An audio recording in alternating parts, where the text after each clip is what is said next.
I want to kind of contextualize monetization for a second for most folks, because a lot of people think it's just the number, right? Like, oh, should it be $100, $150, $102? Like, what should it be, right?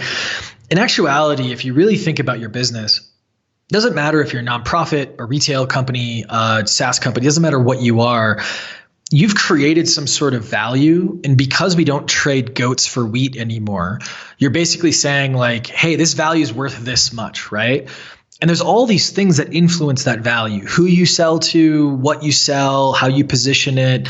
The actual price can affect that as well. And so I think that the big thing is when you start from that premise, you start to realize, like, one, there's a lot of different things that go into your monetization, but two, what's up, everyone? I'm Chris Ronzio, founder and CEO of ProfitWell, and this is Process Makes Perfect. As always, we're talking with experts in process creation, automation, and delegation, basically the people that know how to make business easier. You just heard Patrick Campbell, and this episode is all about the process of pricing. Patrick's the founder and CEO of ProfitWell, the industry standard software for helping companies like Atlassian and Autodesk, Meetup, and Lyft with their pricing and retention strategies. ProfitWell also provides a turnkey solution that powers the subscription financial metrics for over 14,000 subscription businesses like ProfitWell. It's free and it plugs right into your billing system, so check it out. Prior to ProfitWell, Patrick led strategic initiatives for Boston-based Gemvara, and he was an economist at Google and for the US intelligence community. What I love about this episode is that whether you run a subscription business or any other kind of company, Patrick talks about how you should first price your services, how you should make sure not to leave money on the table, how you should think about upsells and maximizing the value of a customer over time, and just the metrics that you should be watching to understand your customers and make strategic decisions based on the data that your customers show you. So it's a great episode, and I know you'll love it. Can this business thrive without the owner? You got to start putting systems and processes in place. If you don't use the systems, the business will break. We're always looking to buy back our time. You cannot say something once and expect that it actually is received. This is the way we work. A big motivation in that for me is creating a job for myself that I really enjoy. This is how you discover your vision. And this is Process Makes Perfect. Hey everyone, welcome to Process Makes Perfect. I'm your host, Chris Ronzio, and as you heard in the intro, today we're talking with a friend of mine, Patrick Campbell. Patrick, you've got to be one of the smartest people I know, so I'm so excited to have you on here. I don't know about that. You're setting the expectations really high. I just noticed you got the Boston Harbor behind you. I do. Are you trying to convince yourself you're in New England when you're in Arizona, right? So my brother lives in Boston. Yeah. After I grew up, and I was the best man at his wedding, and he gave me this to take a little piece of Boston back here to Arizona. So that's awesome. Yeah, very cool. Well, today we're going to talk a lot about pricing. So this will be the process of pricing what you do at your company. And I want people to get a little background on you, because in the SaaS world, I feel like everyone knows who you are. But if you don't have a subscription product, this guy is like a hidden gem around the world, and everybody needs to follow what you're doing. So why don't you just give us some background? I know you started off as like a secret agent in the government or something like that. So why don't you start there? Oh man. Yeah. Well, yeah, sort of. So yeah, I started my career. I worked in U.S. intelligence in D.C. It's actually where I got the best training I've ever gotten. So if you want to go deep on that as much as I can, that'd be cool. And then I worked at Google after that. And basically, I was an entry-level intel analyst at the NSA, and then I was a sales ops guy at Google. And basically, at both places, I was taking data. My background's in econometrics and math, and basically taking a bunch of data, applying models to it, and trying to find some sort of outcome. So at NSA, using data to find bad guys and gals. At Google, using data to find more money. And interestingly enough, using the same models for both, which is really interesting. And then about 8 years ago, I started a company called ProfitWell. And as was kind of alluded to, we're in the business of helping subscription companies with revenue automation. So we have a free subscription product that you plug into your billing system, and you get access to all of your MRR, your churn, all the data you need.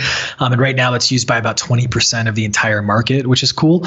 And the way we make money is we use that data to then build products to help reduce your cancellations and help optimize your pricing and things like that. And so we're in the business of taking data and then solving problems that are better solved by data versus like you as a human, if that makes sense. And yeah, it's been a fun ride so far, and it's been quite the journey. So quick plug for ProfitWell. If anybody out there is processing revenue through a regular credit card kind of processing system, hook your business up to ProfitWell, because this thing is like the dashboard of my dreams that I've always wanted. You know, I would be in conferences or read books and everybody says you've got to have KPIs and dashboards and they've got to be visible so you can run your business on them. And for years, I struggled to like connect Google Sheets to these weird tools. And until I found your software, I've never had that kind of dashboard. So thank you for that.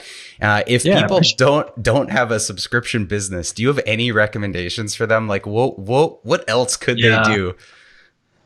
Well, it just depends on the type of business, right? There's a couple of like businesses that are popping up that are, the name I'm blanking. There's a couple of them that are built for e-commerce companies specifically. And then there's, I think that the biggest thing is just start small. I think that if you're not used to data, and data is only as useful as you use it, right? We were just talking about before this, you know, how you're like, oh, we're seeing adjustments in this or that, or these other things. And that's because you're actually using the data and you're making adjustments based on the data. It's a lot of folks who just get enamored with graphs. And it's like the graphs aren't there for the sake of being graphs. They're there to like help you, right? So just start small, even if it's in a spreadsheet. And what ends up happening is, you know, you'll start small and then you'll ask more questions. You need more data. And then eventually you'll, you know, seek out the right type of tool, whether it's a generic BI tool or something specific like ProfitWell, and so on and so forth. So I'm curious for you, how long have you had the business? You said 8 years? Yeah, so we originally were called Price Intelligently because the only product we had was this pricing product. And then we evolved into having multiple products specifically for subscription businesses. So we changed the name. Never change your name. It's the worst thing you can do. Probably not the worst, but it was definitely really annoying because there's some folks who have context of our entire life cycle. So the story is a little bit different to them, whereas some folks, they just learned about us through ProfitWell. And it's one of those things where it's like, oh, like, you know, this is the story we're trying to tell now. So it's been a fun learning experience the past 18 months when we kind of officially changed our name. So you had a bunch of different products, and has your business model changed over the years? Because I think there's probably lessons in that on how people adapt and offer more services or fewer services. How did you approach it? Yeah, so we found out really early on, and I think this is really good advice for any business. With any problem big, like the question that you just asked, or even small, it's like breaking it down to almost the sum of its parts. And for us, like we broke down like our constraints, and one of our big constraints is the number of logos in our space, subscriptions. It's not very high, right? So we have, you know, actually, I wonder if you know, I think if you've seen a talk where I asked this, so don't cheat, or tell me if you can cheat. But how many subscription companies do you think are in the world right now? All subscriptions, like media, SaaS, all that kind of stuff. I think I'd be cheating, but can I guess? Yeah, go for it. I would say 50,000. Yeah. So it's somewhere between probably 100 and 150,000 total. Okay. But the thing is, most people think millions. Oh, there's millions of subscription companies. And it's like, no, that's e-commerce. E-commerce is millions of potential customers. Yeah. So we're in a low logo TAM, but the revenue on those subscription companies is like exponential. And so we changed our business model of knowing, you know, we need high LTV, lifetime value. And so how do you get high lifetime value? You can sell multiple products. In addition to that, you get to a world of pay for performance, which allows you to kind of, you know, push things forward. So yeah, it's changed a bit. I think what we're trying to do is we're trying to like double down on a couple of our products right now, get them to a really good place before we like expand even further. Okay, so I want to spend time talking about how you use the data to influence your decisions, but it was too good to pass by. You said at the beginning that you had the best training of your life as the U.S. intelligence training. So can you touch on it briefly? Like, what was that experience like? Yeah, I think that large organizations, and the government is like one of the largest organizations, I think that they realize like how important training is. So we as like entrepreneurs and as like business builders, like we're about 70 people, so just to give you some context, but even before this, and then I've been involved in larger organizations, obviously, like we get into this mindset of like, oh, no, don't worry, like they'll just learn it on the job. They'll just learn it by sitting next to the other person or whatever. But I think what ends up happening is like, we don't realize like how much time that wastes and how much like misalignment happens because of that. And so what I really appreciated about having, the intelligence community as one of my first jobs was they have a really clear training program. They're like, here are the milestones, here's what you got to do. And I think that for most businesses, it's probably overkill. You should have something in between these two pieces. But what I just really appreciated is they focused on not only like a rigorous program, but also it was very much focused on like how to think, not like do this, do that. It was more like, hey, this is our philosophy on this. This is how you should think about these types of problems, and then let you go off and do things. And there are of course things of like, especially around legal stuff, as you can imagine, where it's like, you're not allowed to do this, you can't do this, this is illegal, these types of things. But most of it was very like teaching you how to think, which I think is the best type of training.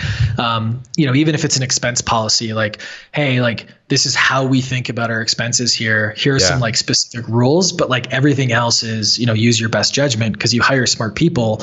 You want to enable them. You don't want to constrict them. Yeah, it's like a filter for decision making, not all the answers. I remember going through I went to a TED event like 8 years ago or something, probably right around when you started ProfitWell. And I remember sitting in the audience, and they said that we're moving away from a time of needing to know the answers and into a time of needing to know how to find the answers. And it's like, you can Google anything, and that's where the future is headed. So as long as you're resourceful and you've got the skills and the intelligence to do that, you can find answers. So I thought that was really cool. All right. Well, thanks for sharing that. So let's get into pricing. Whether people that are listening have a subscription business, a services business, an e-commerce business, they sell products, whatever it is, pricing is one of the most pivotal things, biggest decisions in business. Like this can make or break your business of whether you can sustain yourself. So when someone's just starting, how do they set a price? Do they ask customers? Do they copy their competitors? How do you start? Yeah, it's a great question. I think I'm going to take a quick step back, because I think that I want to kind of contextualize monetization for a second for most folks, because a lot of people think it's just the number, right? Like, oh, should it be $100, $150, $102? Like, what should it be, right? In actuality, if you really think about your business, it doesn't matter if you're a nonprofit, a retail company, a SaaS company, it doesn't matter what you are. You've created some sort of value. And because we don't trade goats for wheat anymore, you're basically saying like, hey, this value is worth this much, right? And there's all these things that influence that value: who you sell to, what you sell, how you position it. The actual price can affect that as well. And so I think that the big thing is when you start from that premise, you start to realize like, one, there's a lot of different things that go into your monetization, but two, like, what is the best way to get the price? Well, it's to go to the people you think you're supposed to sell to and ask them in the right way. And the right way is, important, like where their willingness to pay is. And I think that's a really big thing, because everyone wants this like secret roundabout way to like divide this number by that number and figure out their price point, when it's as simple as going to your customers and asking them questions like, well, here's the product, like, tell me about it, right? And not leading the witness and having them like talk about their needs and their wants, and then saying like, okay, so you're familiar with the product. At what point is it way too expensive that you would never consider purchasing it? And they'll fumble around, they'll give you an answer. And then, at what point is it, a great deal that you'll just like buy it today, right? And then if you do that across like even 20 people, you start to get a feel for, well, am I a $10 product? Am I a $100 product? Am I a $1,000 product? And then if you get into doing like a bigger survey of more and more data, and you follow some statistical best practices and this type of stuff, you can get more precision in that number, but it's not rocket science. And I think that the thing to think about is your costs and your competitors don't matter, because your costs, like your customer doesn't care about your costs, they care about their costs, right? And your competitors, you're assuming that they've done their homework when I guarantee you they haven't done their homework. And you're also assuming that you're selling the exact same product to the exact same type of customer, which in some cases is true, like very, very competitive markets, but oftentimes we overestimate how competitive the markets are actually. And so what we recommend doing is, do this research and then use competitive data as well as cost data as, almost like secondary data as well. But that's kind of the shortest rambling answer to your question there, basically. Okay, so you ask your customers, you try not to lead them. Do you feel like customers that want to buy or in that position would be biased? Like, do they try to give you cheap feedback so that you'll set a cheap price? Yeah, so I think that what's really interesting is that this is the power of like sample size, right? So this is why. So there's two things. One, this is why you ask ranged questions, and if we were doing a true like pricing survey, we'd ask a couple of extra questions as well to get like some what's called an elasticity curve, which we can go deeper on if you want. But basically, it's a measure of if I change my price, like how many sales am I going to lose or gain? And so this is the power of the sample as well, because the ranged questions protect you a bit, because we're not trying to figure out like a really, really specific answer with only asking 20 people. We're just trying to get the general range, right? But then the other thing you should be doing is you should be talking to your current customers, you should be talking to prospects, and then talking to people who like are your target customer, but they've never heard of you. I think that's my favorite thing to do, because when you start to look at that data, really what should happen is those people who have never heard of you should be willing to pay the least, and then all of a sudden your current customers should be willing to pay the most. Oftentimes it's reverse, because you've anchored your current customers to a price that you've never checked or studied. And so it's too low, because most of us we're scared that no one will buy things. So we price our products too low typically. And so when you do that research, you'll first not want to trust it, because you're like, well, they're only paying $100. How can we raise our price to $500? Right. And so like, well, you're probably not going to raise your price to $500 right away on those folks, but really you've been underpriced for them for too long. Yeah. So when you set a price and you've got something you're ready to offer, you without a doubt will get people that are, whether they're commenting on ads or giving you feedback over the phone, there'll be people that think it's too expensive. So do you waver from a price? Do you discount and just get more customers to have a bigger sample size? Or do you start to offer multiple products? Like at what point should someone resist versus accommodate? Yeah, so that's a deep question. I think that, so are you asking more around like, hey, should we worry about defending our price or not? Or is it more like, yeah, I guess that's kind of what you're asking, right? I guess so. Yeah. Like, do you discount from your price? And if you do that enough, do people start to, it's like if I go to buy a car, I know I'm not going to pay the MSRP on the window price, because no one pays that, So is it crazy? Do you have to reset that expectation? It depends on your market, right? I'm a big fan of, if you've done your homework, you should defend your price, right? And yes, discounts are a part of life. Like you might have to give like a 5-10% discount or something like that. Like I think those are okay, because if your salesperson has defended the wall, if you will, and this is the thing that's going to get them over the edge, like great. But I would discount things like the onboarding fee.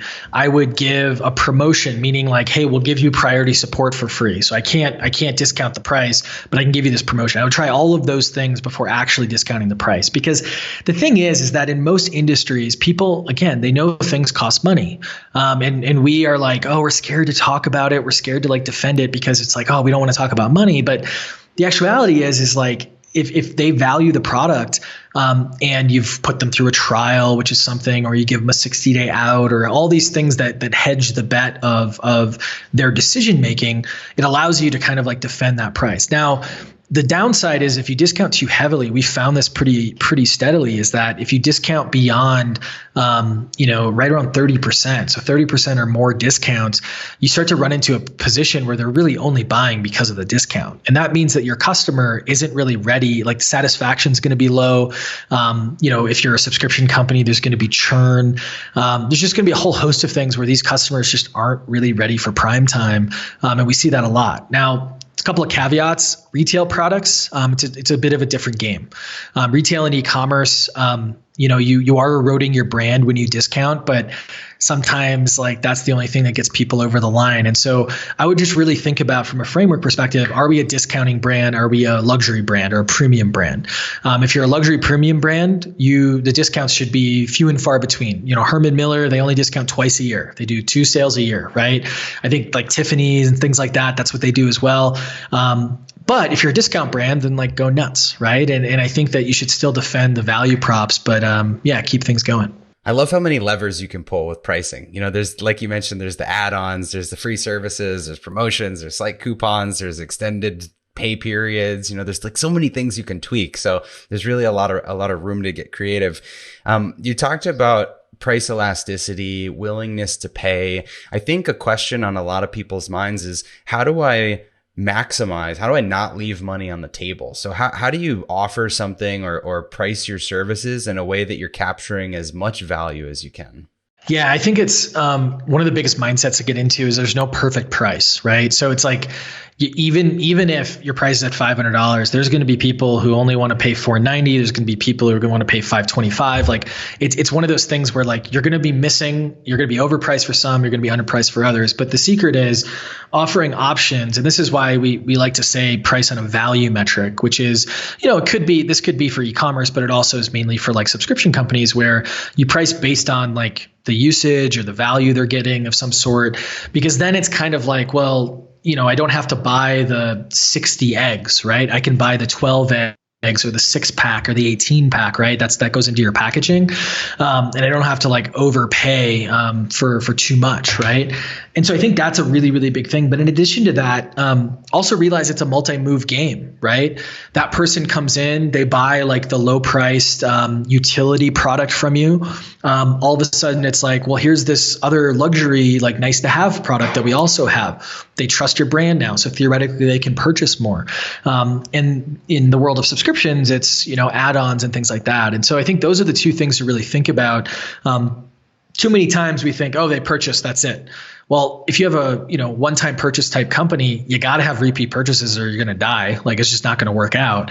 And if you're a subscription business, if your average revenue per user isn't going up, you're not taking advantage of that relationship that you have in a good way, right? People get value. It's okay to like ask for more money in exchange for that value. You just have to do it in the right way. I don't know if this is a trend anymore, but I remember seeing like Panera, the sandwich shop, had a store where you could just walk in and name your own price. I don't know if you remember that, but it was like you could pay whatever you wanted. It was like an experiment or a PR thing. But I've seen software products do that too, like pay what you can, or donate, buy us a coffee. Do you see that working anymore, or is that kind of another experiment? Yeah, it's an experiment in most places, but it's typically very focused on community type products. So those Panera stores, those were their like donation type ones. There was one in Boston actually for a long time. Oh, wow. They ended the experiment not because it wasn't working, but because of some other issues. I can't remember what exactly happened, but you could walk in and you theoretically, they had suggested prices, but basically they'd get you whatever. And I think that like it was all self-serve on like the credit card machine and everything as well. So you didn't even have to like interact with someone. And it was mainly because you wanted, if someone was down on their luck or, homeless or something and they needed food, like it was a place that they could go. And then if you were, able to pay regular prices or more, you could do it. In software, we've seen this with like very like association or industry like type products, like very like open source adjacent, I guess is the best way to put it. Yeah. It's probably not the best way to put it. That's so jargony, but like very like, products that are basically like, oh, we're part of the like Privacy Alliance and we're a privacy tracking product, pay what you want, right? I think that typically those really only work when you offer some options, right? Mm-hmm. So what Panera learned is it was failing until they were like, here's the suggested total, pay what you want based on that information. So you'll see this with a lot of nonprofits and like associations where like they'll be like, hey, donate either a one-time and here's some suggestions, $100, $200, or subscription, $10 a month, $20 a month, et cetera. If you just give someone like a blank, it's the same thing if I was just like, hey, how much is this worth? It's a terrible question to answer. The human brain, it's really hard for us to contextualize that question because we think about value in a spectrum.